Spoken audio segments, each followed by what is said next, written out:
नमस्कार, सुबह के 10 बजने वाले हैं और ये वक्त है अपना बिहार का। मैं हूं आपके साथ विभा उपाध्याय। उपचुनाव के प्रचार के रण में लालू प्रसाद अब तक उतने उतरे नहीं हैं, लेकिन दिल्ली में दिए अपने बयान से बिहार की सियासत को जरूर गरमा दिया।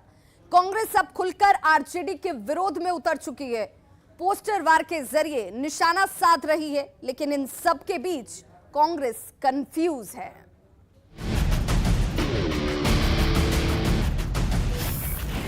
शरण यादव भक्त तो न रही है।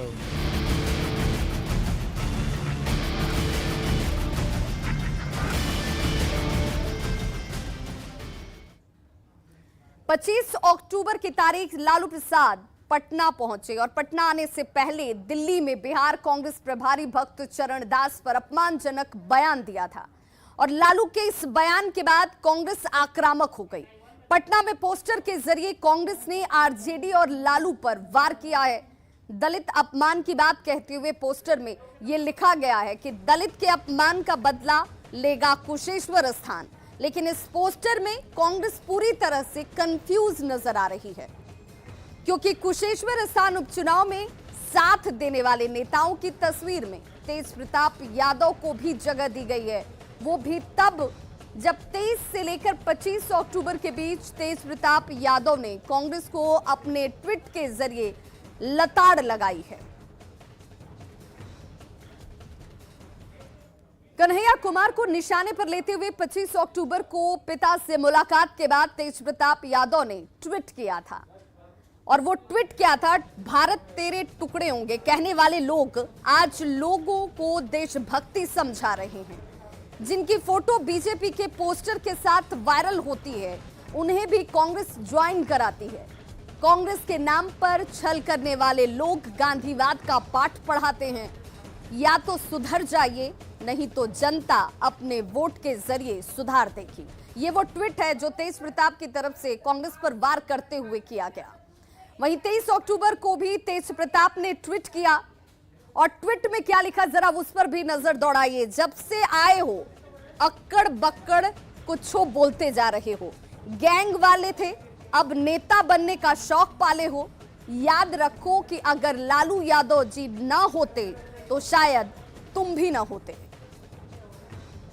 और सहयोगी अमित हमारे साथ इस पर पूरी जानकारी और विस्तार से अपडेशन के तौर पर बताने के लिए हमारे साथ इस वक्त लाइव जुड़ गए हैं पटना से। अमित, बिहार की सियासत कुछ ऐसी है जो कभी ठंडी नहीं पड़ती है।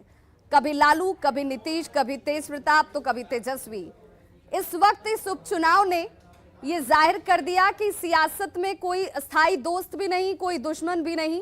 मौका सबसे बड़ा होता है, जीत सबसे बड़ी होती है, और यही दोस्ती और साथ को तय करता है। क्या कांग्रेस कंफ्यूज है या वो राजद के अंदर कंफ्यूजन पैदा करने की कोशिश कर रही है? देखिए विवाह, सबसे बड़ा जो सवाल है वो यही है कि आखिर कांग्रेस क्या सोच रही है, क्या कर रही है। क्योंकि कांग्रेस अगर कंफ्यूज नहीं होती, इसलिए मैं ये बात कर रहा हूँ कि कांग्रेस पूरी तरह से कंफ्यूज है। अगर कंफ्यूज नहीं होती तो जो तेज प्रताप यादव लगातार तवातोड़ कांग्रेस पर निशाना साध रहे हैं, चाहे वो कन्हैया हो, चाहे कांग्रेस के दूसरे नेता हों, सभी को आड़े हाथों ले रखा है तेज प्रताप। उसी तेज प्रताप यादव को अपने होर्डिंग में कांग्रेस ने जगह दी है और ऊंचे कद दिखाते हुए जगह दी है। छात्र जनशक्ति परिषद के जो राष्ट्रीय अध्यक्ष हैं उसके तौर पे उनकी तस्वीर को लगाया है। लेकिन लालू का जो बयान था भक्त चरण दास को लेकर के, जिस तरह से लालू प्रसाद यादव दिल्ली से जब पटना आ रहे थे, उस दौरान जो उन्होंने शब्दावली का इस्तेमाल किया था, उस पर कांग्रेस ने लालू प्रसाद यादव को आड़े हाथों लिया है और पटना में कई जगहों पे पोस्टर लगाया है कि ये दलित का जो अपमान किया है लालू प्रसाद यादव ने, उसका बदला लेगी कुशेश्वर स्थान की जनता। तो कहीं ना कहीं कांग्रेस कंफ्यूज है, क्योंकि तेज प्रताप यादव जो हैं वो लालू के पुत्र हैं और लगातार कांग्रेस पर निशाना भी साध रहे हैं। तो आखिर कांग्रेस क्या चाहती है? क्या लालू प्रसाद के परिवार में वो कलह करवाना चाहती है, या फिर अपनी कन्फ्यूजन वो क्लियर नहीं कर पा रही है? एक चीज़ और मैं यहाँ पे बताना चाहूँगा, लालू प्रसाद यादव जो हैं वो आज अपने घर में हैं, राबड़ी देवी के आवास में बैठे हुए हैं। और कल भी जब उन्होंने एक न्यूज एजेंसी से जब उन्होंने बात की तो लगातार उन्होंने कांग्रेस को लेकर के कई बयान दिए। जो नीतीश कुमार हैं उनको भी उन्होंने आड़े हाथों लिया। मगर कांग्रेस जो है वो पूरी तौर पे यहाँ पे कंफ्यूज है। ये बात मैं बार बार कर रहा हूँ। क्योंकि कांग्रेस के जो नेता हैं वो कुछ कहते हैं, उनकी पोस्टर में तस्वीर कुछ और बयां कर रही है। तेज प्रताप से आखिर किस बात का प्रेम है कांग्रेस का, ये स्पष्ट नहीं कर पा रही है। हालांकि कांग्रेस ये पूछ रही है कि आरजेडी किसके साथ है। अमित, इस वक्त लालू प्रसाद का एक बड़ा बयान आ रहा है, उस बयान को पहले अपने दर्शकों को दिखा दे कि क्या बयान उन्होंने दिया है। आप हमारे साथ बने रहिए। इन सब के बीच देखिए, कांग्रेस पर लालू प्रसाद ने बड़ा बयान दिया है। राष्ट्रीय स्तर पर एक ही विकल्प है और वो है कांग्रेस। राष्ट्रीय स्तर पर कांग्रेस पर भरोसा भी है, ये लालू प्रसाद यादव ने कहा है। और बिहार कांग्रेस के नेता छुट भैया हैं। देखिए, एक तरफ लालू जो क्षेत्रीय स्तर पर कांग्रेस के नेताओं को तरजीह नहीं दे रहे हैं, उन्होंने कहा कि उनके किसी भी डिसीजन का कोई मतलब नहीं निकलता है, छुटभैया नेता हैं ये लोग। लेकिन राष्ट्रीय स्तर पर सिर्फ और सिर्फ कांग्रेस ही वो पार्टी है जो नेतृत्व कर सकती है, लीड कर सकती है। जरा लालू प्रसाद यादव का वो बयान सुनिए। कांग्रेस पार्टी को के विषय में जो लोग बोलते हैं, तो कांग्रेस को तो हमसे ज्यादा कोई कांग्रेस को मदद किया है, डिफेंड किया है। क्या नेशनल लेवल पे आप कांग्रेस को अभी भी मानते हैं? मानते ही हम अभी नेशनल लेवल पर ऑल इंडिया पार्टी है, पुरानी पार्टी है, मानते हैं हम लोग। लेकिन ये सब छोट भैया सब जो अपना है, अपना नौकरी करता रहता है, कुछ नहीं। तो लालू प्रसाद यादव का बयान आपने सुन लिया। अमित, इस बयान को कैसे समझें? हालांकि सियासत में तजुर्बा बहुत मायने रखता है। लालू प्रसाद ने इस तजुर्बे के साथ पहले जो बयान दिया और अब जो कह रहे हैं, वो जानते हैं कि कांग्रेस का साथ कितना जरूरी है और इसलिए राष्ट्रीय स्तर पर कांग्रेस स्वीकार है लेकिन क्षेत्रीय स्तर पर नहीं। इसे कैसे देखें जी? देखिए विवाह, इसे जो है इसे दो चीज़ों के तौर पे समझा जा सकता है। पहली चीज़ कि लालू प्रसाद यादव जो है वो परिपक्व नेता हैं, बिहार के ही नहीं बल्कि देश स्तर पे लालू प्रसाद यादव की जो रणनीति रही है वो उसका लोहा उन्होंने मनवाया है। दूसरी बड़ी बात जो लगातार आप भी कर रही हैं और सियासी गलियारे में ये बातें होती भी है कि अस्थाई दुश्मन या दोस्त राजनीति में कोई किसी का नहीं होता है। तो ये बात भली भांति लालू प्रसाद यादव जानते हैं कि जब बात आएगी लोकसभा चुनाव की तो उस समय देश स्तर पे अगर चुनाव माना जाता है तो वो कांग्रेस और बीजेपी के बीच माना जाता है। अगर उस समय लालू प्रसाद यादव कांग्रेस के साथ नहीं रहेंगे, आरजेडी कांग्रेस के साथ नहीं रहेगी, तो इसका खामियाजा हो सके तो भुगतना पड़े। हालांकि ये बहुत दूर की बात है, अभी 2024 में लोकसभा का चुनाव होना है। लेकिन अगर स्थायी तौर पर, क्षेत्रीय तौर पर जो बातें लालू प्रसाद यादव कर रहे हैं कि यहाँ की जो कांग्रेस के नेता है वो छुटभैया नेता है, क्योंकि तेजस्वी यादव जो है उनका कद वो बढ़ाना चाहते हैं। और बिहार विधानसभा चुनाव जो हुए थे 2020 में, उसमें भी जो है सीधे तौर पे लालू प्रसाद यादव ने अपने बेटे को प्रोजेक्ट किया था। महागठबंधन के बड़े चेहरे अमित, यादव क्या इसके पीछे ये वजह रही कि जब भी लालू प्रसाद ने जैसे ही बयान दिया भक्त चरण दास को लेकर, कांग्रेस के किसी शीर्ष नेता ने, राष्ट्रीय स्तर के किसी नेता ने कोई स्टेटमेंट नहीं दिया, कोई काउंटर नहीं किया? कांग्रेस भी जानती है कि लालू प्रसाद जरूरी है राष्ट्रीय तौर पर अगर देखा जाए तो। देखिए जाहिर सी बात है, क्योंकि कांग्रेस जो है वो अगर केंद्रीय स्तर के कोई नेता बोलते, जैसे कल मीरा कुमार भी चुनावी दौरा कर रही थी, तो उस समय उन्होंने सीधे तौर पे एक ही शब्द कहा कि लालू प्रसाद यादव अभी अस्वस्थ हैं, उनको इलाज की जरूरत है। तो उनके इस बयान के कई मायने निकल सकते हैं, लेकिन कहीं ना कहीं अगर देखा जाए तो सीधी आड़ी जो चलानी होती है राजनीति में, बयान के जरिए निशाना साधना होता है, तो उस तरह से कोई भी जो सीनियर लीडर है कांग्रेस के, उनकी तरफ से बयान नहीं आया। क्योंकि कांग्रेस भी ये भली भांति जानती है कि लालू माइनस बिहार में सियासत जो है वो फिलहाल मुमकिन नहीं है। बिल्कुल, लालू माइनस बिहार की सियासत इस वक्त संभव नहीं है, इसलिए लालू पर कांग्रेस के किसी शीर्ष नेता ने अब तक कोई बयान नहीं दिया। बहुत बहुत शुक्रिया अमित आपका इस तमाम जानकारी के लिए। कांग्रेस के हमले पर आरजेडी का कहना है कि देश विरोधी नारे लगाने वाले आज खुद को ज्ञानी समझने लगे हैं। क्या कुछ कहा है, जरा आप भी सुनिए। बिहार की जनता राजनीतिक रूप से समझदार होती है और कुछ लोग नए नए कांग्रेस में घुस करके अनाप शनाप राग अलाप रहे हैं। इसीलिए ठीक कहा गया है कि कल तक देश विरोधी नारे लगा रहे थे और आज जनता को बता रहे हैं कि सबसे बड़े ज्ञानी हैं। वहीं कांग्रेस ने तेज प्रताप यादव को नसीहत दी है, उन्हें तो आरजेडी ही नेता नहीं मानती। नेता बनने का शौक पाले तो तेज प्रताप जी इतने दिनों से घूम रहे हैं और उनकी पार्टी है कि उनको नेता मानती ही नहीं है। कोई महत्व ही पार्टी में नहीं मिल रहा है और आप दूसरों पर कटाक्ष कर रहे हैं। तेज प्रताप जी आप बताइए ना, आप कब नेता बन पाइएगा? कब बन पाइएगा? कब आपकी पार्टी आपको नेता मानेगी? ये तो पहले बताइए, क्यों दूसरों पर कटाक्ष कर रहे हैं? जो नेता है वो नेता है, और आप हैं कि रोज अंड बंड संड बोल रहे हैं, नेता बन नहीं पा रहे हैं। तो पहले अपना देख लीजिए। जब से कुछ भूले भटके युवा कांग्रेस पार्टी में शामिल हुए हैं, कांग्रेस पार्टी अत्युत्साहित है कि वोटों में इजाफा हो जाएगा, हालांकि होना नुकसानी है। और दूसरी तरफ राजद के लोग बेचैन हैं, क्योंकि उनके लिए तो युवा का मतलब सिर्फ तेजस्वी और तेज प्रताप ही है ना। इसके अलावा कहीं कोई युवा दिखाई देता है तो बेचैनी बढ़ जाती है, असुरक्षा का भाव बढ़ जाता है। भले ही सामने वाले युवा में कोई क्वालिटी हो कि ना हो, लेकिन ये लोग अपनी बेचैनी अपने शब्दों से जाहिर करने लगते हैं। देखिए, अब तो साफ हो चुका है कि जो बात भारतीय जनता पार्टी शुरू से कहती आ रही थी कि टुकड़े टुकड़े गैंग की बात, आज वही बात लालू जी की विरासत करने वाले तेज प्रताप जी भी बोल रहे हैं।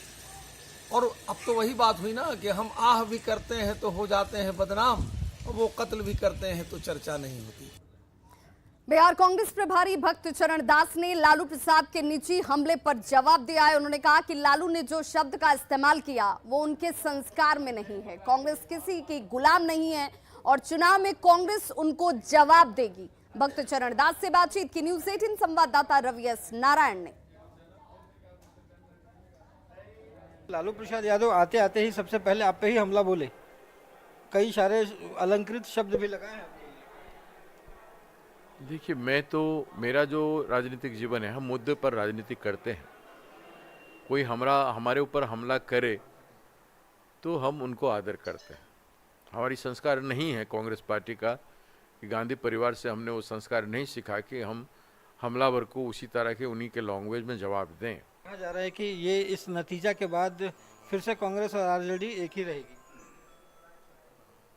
कोई भी जो कुछ भी संभावना थोड़ा बहुत कोई भी आकलन कर सकता था, लेकिन आज जिस तरह की लैंग्वेज उनके बड़े नेता कह रहे हैं, उससे क्या लगता है आप वो कांग्रेस के साथ फिर से काम करने के लिए तैयार हैं? क्या कांग्रेस उनका गुलाम है? तो क्या समझते हैं? हम दूसरे के बात पे उलझ के हम अपना जो केंद्रित किए हैं हम जीत का, उस पर हम कोई रुकावट डालना चाहते नहीं है। हम लड़ रहे हैं जीतने के लिए और जीतेंगे। तो ये थे भक्त चरण दास। उन्होंने साफ तौर पर कहा है कि कांग्रेस किसी की गुलाम नहीं है और ये सीट जीत करके विरोधियों को जवाब देंगे। कुशेश्वर स्थान से रवि एस नारायण की रिपोर्ट। लोकसभा की पूर्व अध्यक्ष और कांग्रेस की सीनियर नेता मीरा कुमार ने लालू यादव पर जमकर निशाना साधा। मीरा कुमार ने कांग्रेस प्रदेश प्रभारी भक्त चरण दास के खिलाफ दिए लालू के बयान पर कहा कि लालू प्रसाद अभी तक पूरी तरह से स्वस्थ नहीं हुए हैं, उनका इलाज चल रहा है, डॉक्टर उनका इलाज कर रहे हैं और जिस तरह की भाषा का वो इस्तेमाल कर रहे हैं उनका सही में इलाज चलना चाहिए। बिहार का इतिहास गौरवशाली रहा है और गौरवशाली इतिहास गाली देने से नहीं बनता। मीरा कुमार ने यहां तक दावा किया कि उपचुनाव में कांग्रेस दोनों ही सीटों पर जीत दर्ज करेगी। अभी पूरी तरह से स्वस्थ नहीं हुए हैं और वो किस तरह की भाषा इस्तेमाल की जाए, अभी डॉक्टरों ने उनको इजाज़त दे दी है आने की, लेकिन अभी उनका इलाज चलना चाहिए। इस तरह की भाषा बिहार की भूमि पर, बिहार जिसका इतना गौरवशाली इतिहास है, गौरवशाली इतिहास गाली देने से नहीं बनता है। और लंबे समय बाद कल चुनावी प्रचार में उतर रहे हैं लालू प्रसाद। जी हां, लालू प्रसाद ने कहा है कि दोनों ही सीटों पर आरजेडी की जीत तय है। लालू ने यहां तक कहा कि तेजस्वी यादव तो विरोधियों को उखाड़ ही चुके हैं, बाकी बचा कुचा काम वो कल कर देंगे। निरोग होकर 27 तारीख को हम ये दोनों जगह तारापुर में और ये कुशेश्वर स्थान में दोनों जगह हम जनता जनार्दन का नमन करेंगे। ऐसे तो तेजस्वी यादव जी पूरा सब जगह घूम ही रहे हैं, उखाड़ के वही फेंक चुके हैं उनको, बाकी जो बचा है उसका हम विसर्जन कर देंगे। हमारी पार्टी बहुत मजबूत वोटों से जीतेगी। सीएम नीतीश कुमार ने एक बार फिर लालू और राबड़ी के 15 साल के शासन पर तंज कसा। उन्होंने कहा कि सब दिख रहा है कि तब क्या काम हुआ था और अब क्या हो रहा है। सड़क, बिजली और बाढ़ पीड़ितों को दी जाने वाली सहायता का जिक्र करते हुए सीएम नीतीश ने फर्क गिनाया, बताया भी। हम लोगों के लिए तो पूरा बिहार एक परिवार है और लोगों के लिए निजी परिवार सब कुछ है।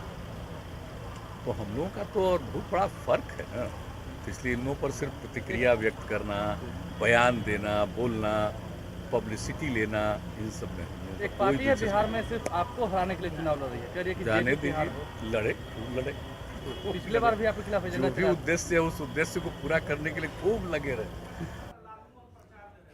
तारापुर में चुनाव प्रचार करने पहुंची केंद्रीय मंत्री पशुपति कुमार पारस ने चिराग पासवान पर निशाना साधा। उन्होंने कहा कि कुछ लोगों की सलाह पर चिराग ने अकेले विधानसभा चुनाव लड़ने का फैसला किया, लेकिन जनता ने उन्हें पूरी तरह से खारिज कर दिया और इसी वजह से 5 सांसदों ने चिराग को नेता मानने से इनकार कर दिया। कुछ लोग बाहर से पैराशूट से उतर के आया और उसने जमुई के सांसद को कहने में सफल हो गया कि आप अकेले चुनाव लड़ो और अकेले चुनाव लड़ोगे तो बिहार का मुख्यमंत्री बन जाओगे। लेकिन चूंकि ये क्षेत्र जमुई संसदीय क्षेत्र के अंतर्गत आता है, बिना किसी कारणवश का हमारे जो लोकप्रिय मुख्यमंत्री जी है, विकास पुरुष है, पूरे देश के लोग जानते हैं इनके बारे में, उनके संबंध में अनाप शनाप बोलना, भद्दी भद्दी बातें बोलना, कहना, ये मुझको अच्छा नहीं लगा। लखीसराय में 23 अक्टूबर से अगवा दीपक कुमार अपने घर वापस पहुंच चुका है। नक्सलियों ने दीपक कुमार को पुलिसिया दबिश के बाद रिहा कर दिया है। दीपक कुमार को चौकड़ा राजपुर गांव से अगवा किया गया था और अब घर वापसी हो चुकी है। इस वक्त जो तस्वीर आप देख पा रहे हैं वो दीपक कुमार की, और ये वो नक्सली की तस्वीर जिसे सुरक्षा बलों ने मुठभेड़ के दौरान गिराया था और चौकड़ा राजपुर गांव से अगवा किया गया था दीपक कुमार को, जो आज नक्सलियों ने रिहा किया और रिहा होने के बाद परिवार में खुशी का माहौल। और 2 तस्वीरें आपके टीवी स्क्रीन पर। पहली तस्वीर जिस दिन नक्सलियों से पुलिस की मुठभेड़ होती है, पुलिस ने इस दौरान एक नक्सली को मार गिराया था और ये तस्वीर इस वक्त जिसे आप देख रहे हैं वो दीपक कुमार की। और दूसरी तस्वीर जिसमें अपने परिजनों के बीच, अपने परिवार के बीच मौजूद है दीपक कुमार और जश्न का माहौल है। और अब बात शराब बैन वाले बिहार की, जहां शराब तो बैन है लेकिन अक्सर शराब पीने से मौत की खबर सामने आती है।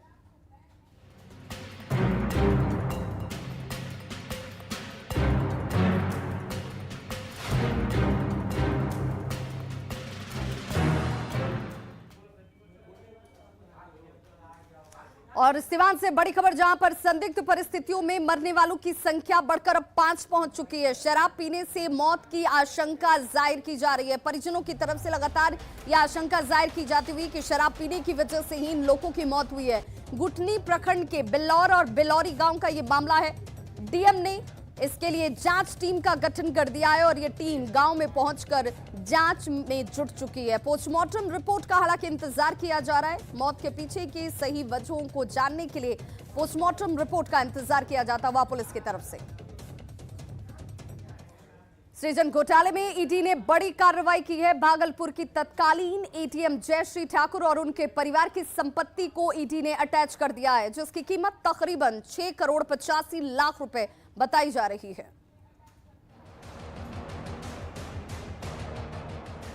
भ्रष्टाचार पर प्रहार जारी है। 2003 से 2014 के बीच हुए सृजन घोटाले के मामले में प्रवर्तन निदेशालय ने बड़ी कार्रवाई की है।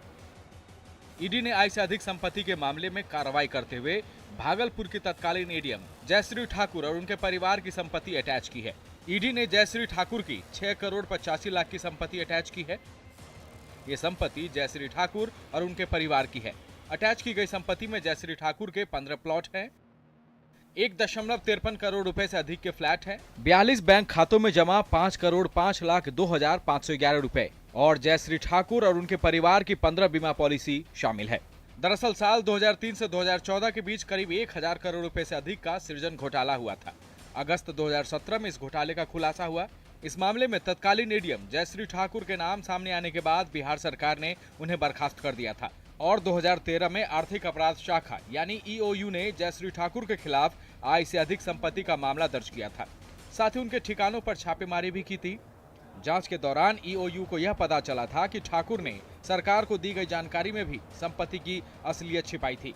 और 1987 से 2013 तक बिहार सरकार के विभिन्न पदों पर रहते हुए भ्रष्टाचार के करीब 14 करोड़ रुपए आय से अधिक अर्जित किए। न्यूज 18 के लिए पटना से अमित कुमार के साथ ब्यूरो रिपोर्ट। तो न्यूज 18 पर खबरों का सिलसिला लगातार जारी है।